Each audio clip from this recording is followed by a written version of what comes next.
গত বছরের ১ জুলাই বাংলাদেশ এক অবিশ্বাস্য ঘটনার সাক্ষী হয়। এদিন শিক্ষার্থীদের কোটা সংস্কার আন্দোলন বৈষম্য বিরোধী ছাত্র আন্দোলনের রূপ নেয়। এটি ছিল প্রায় ১৬ বছরের আওয়ামী লীগ সরকারের পতনের সূচনা বিন্দু। আগামী শুক্রবার অনলাইন ও অফলাইনে আমাদের জনসংযোগ হবে ৪ দফার ভিত্তিতে এবং সারা দেশে সমন্বয় করা হবে। আগামী শনিবার বিকাল ৩টায় সকল বিশ্ববিদ্যালয় এবং কলেজ থেকে বিক্ষোভ মিছিল বের করা হবে। জুলাইয়ের প্রথম দিন ঢাবির রাজু ভাস্কর্যে সমাবেশ থেকে ৪ জুলাই পর্যন্ত দেশের সব বিশ্ববিদ্যালয় এবং কলেজে শ্রেণীকক্ষে পাঠদান ও পরীক্ষা বর্জনের পাশাপাশি ৩ দিনের কর্মসূচি ঘোষণা করা হয়। ৫ জুলাই শাহবাগ থেকে আসে ধর্মঘটের ঘোষণা। ৬ জুলাই থেকে শুরু হয় সড়ক মহাসড়ক অবরোধ। ৭ জুলাই শিক্ষার্থীদের অভিনব বাংলা ব্লকেড কর্মসূচিতে ঢাকা পুরোপুরি স্থবির হয়ে পড়ে। আমাদের আন্দোলন নয়, এই আন্দোলন কৃষকের আন্দোলন, আন্দোলন শ্রমিকের আন্দোলন, এই আন্দোলন জাতির আন্দোলন, এই আন্দোলন রেমিটেন্স যোদ্ধার আন্দোলন। ১১ জুলাই বৃষ্টি ও পুলিশের বাধা উপেক্ষা করে শিক্ষার্থীরা শাহবাগ অবরোধ করে রাখে। এমন সময় প্রথমবারের মতো সহিংসতার খবর আসে কুমিল্লা বিশ্ববিদ্যালয়ে শিক্ষার্থীদের উপর হামলা করে পুলিশ। পুলিশের সাথে অংশ নেয় আওয়ামী লীগ, যুবলীগ ও ছাত্রলীগের নেতাকর্মীরা। এতে ধীরে ধীরে ক্ষোভে ফুঁসে উঠতে থাকেন সারা দেশের ছাত্রছাত্রীরা। ১৪ জুলাই দাবি মানতে রাষ্ট্রপতিকে স্মারকলিপি দিয়ে ২৪ ঘন্টার সময় বেঁধে দেন শিক্ষার্থীরা। আমাদের দাবি হচ্ছে বৈষম্যমূলক যে কোটাগুলো রয়েছে সেগুলিকে বাতিল করে বিদ্যমান কোটা সিস্টেমকে সেটা যৌক্তিক সংস্কার করা। আমরা আশাবাদী, ছাত্র সমাজ আশাবাদী, আমাদের এই দাবি যৌক্তিক, মহামান্য রাষ্ট্রপতি এই দাবি মেনে নিন। অপরদিকে এদিন উদ্ভূত পরিস্থিতি নিয়ে গণভবনে সংবাদ সম্মেলনে আসেন শেখ হাসিনা। সাংবাদিক প্রভাস আমিন ও ফারজানার উপর প্রশ্নের জবাবে শেখ হাসিনা কটাক্ষ করেন। মুক্তিযুদ্ধের সন্তান নাতিপুতিরা কেউ মেধাবী না, যত রাজাকারের বাচ্চারা নাতিপুতি হলো মেধাবী, তাই না? শেখ হাসিনার এই মন্তব্য আগুনে ঘি ঢালল। রাতে বিভিন্ন বিশ্ববিদ্যালয়ে শিক্ষার্থীরা হল ছেড়ে বাইরে বেরিয়ে আসেন, বের করেন বিক্ষোভ মিছিল।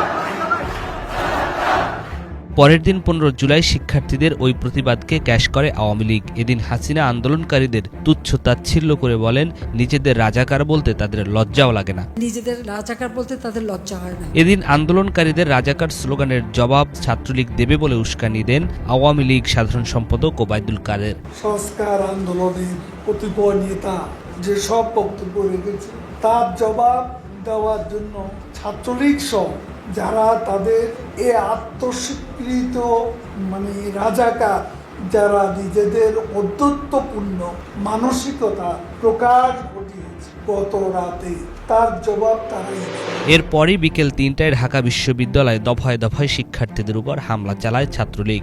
আন্দোলনকারীরাও ঘুরে দাঁড়ানোর চেষ্টা অব্যাহত রাখেন। সাধারণ শিক্ষার্থী না, ছাত্রদলের কর্মী। আপনি বলছেন সাধারণ শিক্ষার্থী, আমি বলতেছি এগুলো স্ট্রাইকের কর্মী। তারা প্রতিদিন ৫,০০০ করে লোকজন এই আন্দোলনে পাঠান। এখন তারিখ যে আপনি আহ্বান জানাইছে, আপনারা তো এটা ফলো করে বলেন নাই।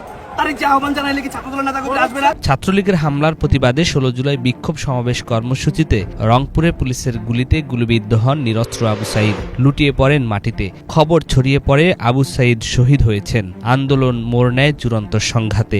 একদিনেই পুলিশের গুলি ও আওয়ামী লীগ, যুবলীগ, ছাত্রলীগের হামলায় শহীদ হন ৬ জন।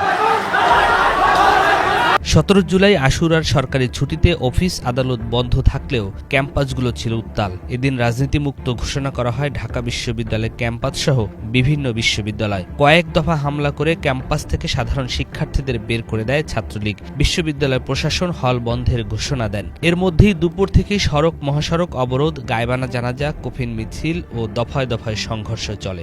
আন্দোলন ঠেকাতে বন্ধ করে দেয়া হয় ইন্টারনেট। এদিন সন্ধ্যা ৭:৩০টায় কালো শাড়ি পরে জাতির উদ্দেশ্যে ভাষণ দেন শেখ হাসিনা। বরাবরের মতো এই ভাষণ দীর্ঘ ছিল না। ৮ মিনিটের ভাষণে তার চেহারা ছিল বিমর্ষ, ভীত। এটাই ছিল প্রধানমন্ত্রী হিসেবে শেখ হাসিনার শেষ আনুষ্ঠানিক ভাষণ। আপনজন হারাবার বেদনা যে কত কষ্টের, তা আমার থেকে আর কে বেশি জানে। ১৮ জুলাই ঢাবি সহ দেশের বিভিন্ন বিশ্ববিদ্যালয়ের হল খালি করা হয়। শেখ হাসিনা সরকারের দমন কৌশল কিছুটা সফল হলো, কিন্তু সারা দেশ থমথমে অবস্থা। এদিন আন্দোলন মোড় নেয় অন্য উচ্চতায়। পাবলিক বিশ্ববিদ্যালয় যখন বন্ধ বলা চলে, সেখানেই লাঠি হাতে রাস্তায় নেমে আসে প্রাইভেট বিশ্ববিদ্যালয়গুলো। দ্বিতীয় দফায় আন্দোলন শুরু হয় এদের হাত ধরে। যুক্ত হতে থাকে বিভিন্ন শ্রেণী পেশার মানুষ। ঢাকার বাড্ডা, যাত্রাবাড়ি সহ দেশের ৪৭ জেলায় তীব্র আন্দোলন হয়। বাড়তে থাকে নিহতের সংখ্যা। প্রাথমিকভাবে ২৮ জনের মৃত্যুর খবর পাওয়া যায় এদিন। সন্ধ্যায় ছাত্রদের ঘোষণা আসে দেশ জুড়ে কমপ্লিট শাটডাউন বা সর্বাত্মক অবরোধ কর্মসূচি। ১৯ জুলাই ঢাকায় ব্যাপক সংঘর্ষ, হামলা, ভাঙচুর, গুলি, অগ্নিসংযোগ ও প্রাণহানির ঘটনা ঘটে। এদিন ৭৫ জনের মৃত্যুর খবর পাওয়া যায়। যাত্রাবাড়ি, শনির আখড়া এলাকা হয়ে ওঠে উত্তাল রণক্ষেত্র। রাত ৯:৩০টার দিকে ঘোষণা আসে শেখ হাসিনার ক্ষমা চাওয়া সহ ৯ দফা কর্মসূচি। কুল কিনারা না পেয়ে আইনমন্ত্রী আনিসুল হককে দায়িত্ব দেন ছাত্রদের সাথে কথা বলতে। আলোচনা শেষে ৯ দফা কমে হয় ৮ দফা। ওই দিন রাতেই ১৪ দলীয় জোটের নেতাদের সাথে বৈঠক শেষে জারি করা হয় কারফিউ, মোতায়েন করা হয় সেনাবাহিনী। এ রাতেই ডিবি তুলে নেন সমন্বয়ক নাহিদ ইসলাম, আসিফ মাহমুদ, সজীব ভুইয়া, বাকের মজুমদারকে। সারা দেশে পুরোপুরি বন্ধ করে দেয়া হয় ব্রডব্যান্ড কানেকশন। ২০ জুলাই কারফিউ ও সেনা মোতায়েন করেও পরিস্থিতি শান্ত করা যায়নি। যাত্রাবাড়ি, উত্তরা, বাড্ডা, মিরপুর ও মোহাম্মদপুরে চলে তুমুল সংঘর্ষ। ঢাকার বাইরেও চলে একই অবস্থা। ২০ জুলাই নাহিদ ইসলামকে চোখ বাঁধা অবস্থায় নির্যাতনের পর ফেলে যাওয়া হয়। যৌথ বিবৃতিতে কমপ্লিট শাটডাউন জোরদার করার আহ্বান জানায় আন্দোলনকারীরা। ২২ জুলাই আন্দোলন কিছুটা শান্ত হয়। যাত্রাবাড়িও শান্ত হয়। ব্লক রেইডের মাধ্যমে চলতে থাকে পুলিশি অভিযান। ১৭ তারিখ থেকে ২২ জুলাই পর্যন্ত গ্রেফতারের সংখ্যা ২০০০ ছাড়িয়ে যায়। শুধু ছাত্রদেরই গ্রেপ্তার করা হয়নি, বিএনপি, জামাত সহ বিরোধী দলের নেতাকর্মীদেরও গ্রেপ্তার করা হয়। এদিন ব্যবসায়ীদের সাথে বৈঠকে শেখ হাসিনা কঠিন বার্তা দেন। বলেন, শেখ হাসিনা পালায় না। শেখ হাসিনা পালিয়ে গেছে, শেখ হাসিনা নাই, শেখ হাসিনা চলে গেছে, শেখ হাসিনা পালায় না। ২৩ জুলাই সংবাদ সম্মেলন করেন বৈষম্য বিরোধী আন্দোলনের সমন্বয়করা। ১৮ জুলাই থেকে নিখোঁজ আসিফ মাহমুদ, বাকের মজুমদার, রিফাত রশিদের সন্ধান চান। এদিন ব্রডব্যান্ড সীমিত পরিসরে চালু করা হয়। ২৪ জুলাই সকাল ১০টা থেকে বিকেল ৫টা পর্যন্ত কারফিউ শিথিল হয়। ৫ দিন নিখোঁজ থাকার পর চোখ বাঁধা অবস্থায় আসিফ বাকেরকে ফেলে রেখে যায়। ২৫ জুলাই শিক্ষার্থীদের আসামি করে একের পর এক মামলা হতে থাকে। একই সাথে চলে গ্রেফতার। আবার হাসপাতালে কাতরাচ্ছে আহতরা, কেউ কেউ মারা যাচ্ছে। শেখ হাসিনা মেট্রো পরিদর্শনে গিয়ে কান্নায় ভেঙে পড়েন। তার এই কান্না ব্যাপক সমালোচনার জন্ম দেয়। এদিকে মন্ত্রীরাও নানা রকম হুমকি, হুঁশিয়ারি দিতে শুরু করেন। আজকে মেট্রো রেল বন্ধ, কারণ এই স্টেশন যেভাবে ধ্বংস হয়েছে, এটা সম্পূর্ণ ডিজিটাল সিস্টেম, ইলেকট্রনিক সিস্টেম, সম্পূর্ণ মডার্ন। এটা তো কতদিনের ঠিক হবে আমি জানি না। ২৬ জুলাই রাতে নাহিদ ইসলাম, আসিফ মাহমুদ সহ ৩ জনকে রাজধানীর গণস্বাস্থ্য কেন্দ্র থেকে আবারও তুলে নেয় ডিবি। এদিকে তখন আতঙ্কের নাম হয়ে ওঠে ব্লক রেইডের অভিযান। কোনো বাসায় শিক্ষার্থী পাওয়া গেলে গ্রেফতার। ২৭ জুলাই নিরাপত্তার কথা বলে তুলে নেওয়া হয় হাসনাত ও সার্জিসকে। এদিন শেখ হাসিনা পঙ্গু হাসপাতাল ও বিটিভি পরিদর্শন করেন। শেখ হাসিনা বলেন, তার কথা বিকৃত করে আন্দোলন চলছে। ১০ দিন বন্ধ থাকার পর ২৮ জুলাই সচল হয় মোবাইল ইন্টারনেট। এদিন সমন্বয়ক নুসরাত তাবাসসুমকে নেওয়া হয় ডিবি হেফাজতে। পুলিশি হেফাজতে থাকা অবস্থায় জোর করে নাহিদদের থেকে আন্দোলন প্রত্যাহারের ভিডিও বার্তা রেকর্ড করে গণমাধ্যমে পাঠানো হয়। এই কারসাজির নেপথ্যে ছিলেন পুলিশ কর্মকর্তা হারুনুর রশিদ। কিন্তু হান্নান মাসুদ, মাহিন সরকার, রিফাত রশিদ আবারও বিক্ষোভ ও প্রতিবাদ সমাবেশের ঘোষণা দেন। ২৯ জুলাই আবারও রাজপথে নামে শিক্ষার্থীরা। ছড়িয়ে পড়ে জেলায় জেলায় বিক্ষোভ। আবারও ১৪ দলের বৈঠক ডাকেন শেখ হাসিনা। গোয়েন্দা তথ্যের ভিত্তিতে আন্দোলনের নেপথ্য শক্তি হিসেবে ছাত্রদের পাশাপাশি বিএনপি, জামাতের নাম আসে। ফলশ্রুতিতে নিষিদ্ধের সিদ্ধান্ত হয় জামাত শিবিরকে। ৩০ জুলাই হাসিনা সরকার একদিনের শোক ঘোষণা করে কালো ব্যাজ ধারণের আহ্বান জানায়। অপরদিকে আন্দোলনকারীরা মুখে লাল কাপড় ও ফেসবুক প্রোফাইল লাল করার ঘোষণা দেন। এখানে পরিষ্কার হয়ে যায় দেশের বেশিরভাগ মানুষ কোন পক্ষে। ৩১ জুলাই মার্চ ফর জাস্টিস নামে পদযাত্রা কর্মসূচি পালন করেন শিক্ষার্থীরা। এদিন পুলিশ আবারও চড়াও হয় শিক্ষার্থীদের উপর। সন্ধ্যায় ঘোষণা আসে রিমেম্বারিং আওয়ার হিরোজ নামে নতুন কর্মসূচি। ১ আগস্ট ব্যাপক সমালোচনার মুখে ও ৩২ ঘণ্টা অনশনের পর ৬ সমন্বয়ককে ছেড়ে দেয় ডিবি পুলিশ। এদিন সন্ত্রাস দমন আইনে জামাত ইসলামী ও ছাত্র শিবিরকে নিষিদ্ধ করা হয়। ২ আগস্ট গণহত্যা ও নিপীড়ন বিরোধী শিল্পী সমাজ বিক্ষোভ করেন। সন্ধ্যায় সর্বাত্মক অসহযোগ আন্দোলনের ডাক দেন বৈষম্য বিরোধী ছাত্র আন্দোলনের নেতারা। ৩ আগস্ট ঢাকা সহ সারা দেশে সড়কে আবারও নেমে আসে ছাত্র জনতা।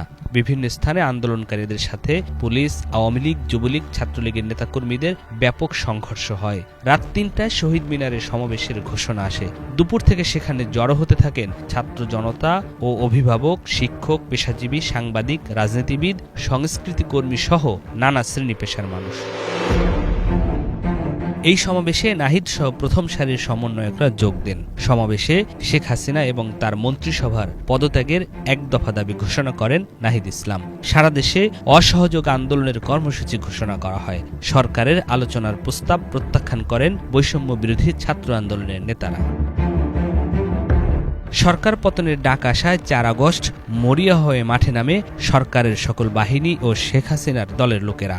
অসহযোগ আন্দোলন ঘিরে এদিন ৯৮ জন নিহত হন। আবারও বন্ধ করে দেয়া হয় মোবাইল ইন্টারনেট।